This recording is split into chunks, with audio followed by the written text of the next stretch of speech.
Question 10. So we're on to some statistics now, a bit of regression analysis. We already had a go at this in Calc 3, and here we go again.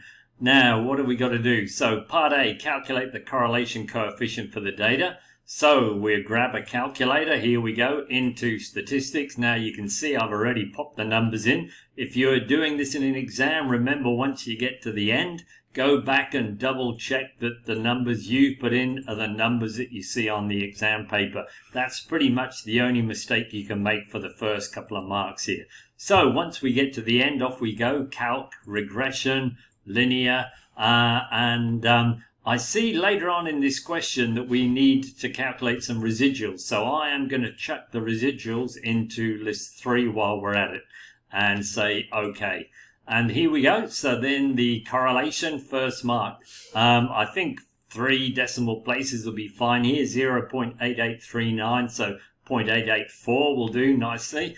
And the equation of the least squares line. So go a little bit more accurately in this one, 0.4998.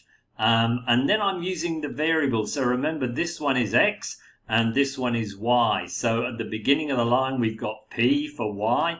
And where x should be, we've got w, and then the y-intercept is negative 31.44. So there we go. So that's the first 2 marks there, and really they're quite time-consuming. You earn your money for doing all that, because that definitely takes longer than 2 minutes to type the data in and get those calculations. Now we get a little bit of time back. In the context of the question, interpret the slope of the line found. So the slope is this bit here, which is pretty much a half. But anyway, what we're saying is that for every time that the waistline measurement increases, that the percentage body fat is going up by this amount. So for every 1 centimeter increase in waistline, percentage body fat is expected to increase by 0.4998%. So that's the next 2. Then here we go with the residual plot. So the residual plot is shown for the first 10 players. Calculate the residual for player 11.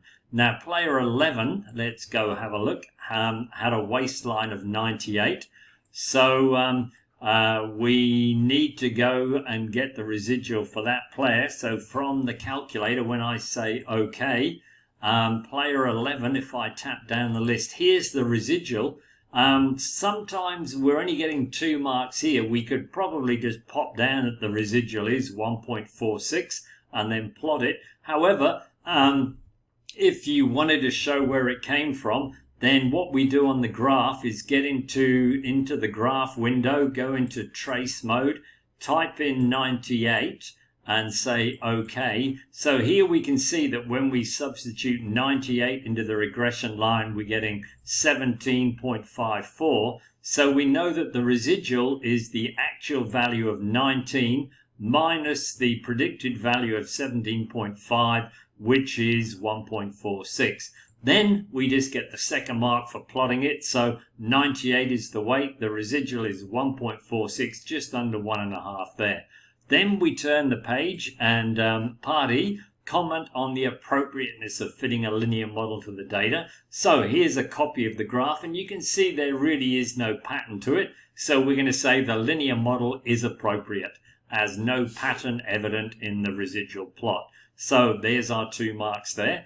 Part F, what percentage of the variation in the percentage body fat measurement is unexplained by the variation? Now, back in the Calc 3, we did the coefficient of determination. Here we go again. So R squared was what we should have really looked ahead when we were at our calculation stage. It would have been a good idea to actually do it. It's probably just as quick to just chuck it in again. So here we go, and we'll say OK. And here it is, 0.781. So that's R squared. Now that's the explained variation. So that means that 100 minus 78 leaves us 22% unexplained. So there's the next 2 marks. Part G, Wayne is player number 12 and has a waistline measurement of 105. Determine his predicted percentage body fat. So we need to do a prediction now. So let's go back to the calculator, say OK there. This is going to involve a little bit of extrapolation. So before I go into trace mode, I'm going to tap zoom out just to play safe. Get into trace mode, type in 105 and press execute. Oh, what happened there? So I didn't seem to quite be into trace mode, says Charlie. I'll try that again.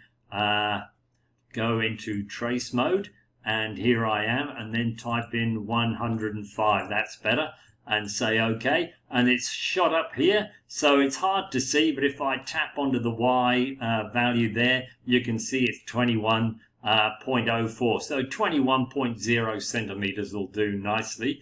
Oh, that's not centimeters, is it? That's percent. So this is 21% is his predicted body fat.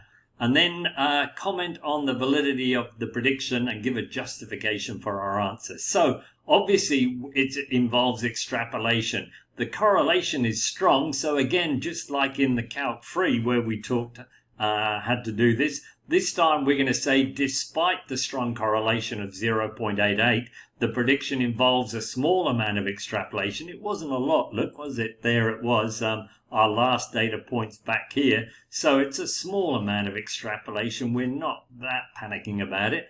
But anyway, despite the strong correlation, the prediction does involve extrapolation, so should be treated with caution again. And then lucky last. Player 13 has a residual of negative 2.6. What does this tell us about the percentage body fat for this player? So bearing in mind the residual is the actual value minus the predicted, that means that the difference of these two is negative 2.6. So we can say the percentage body fat for this player is 2.6% below the value predicted by the regression model. And that's it. That's a nice little 15 marks in like half the time there.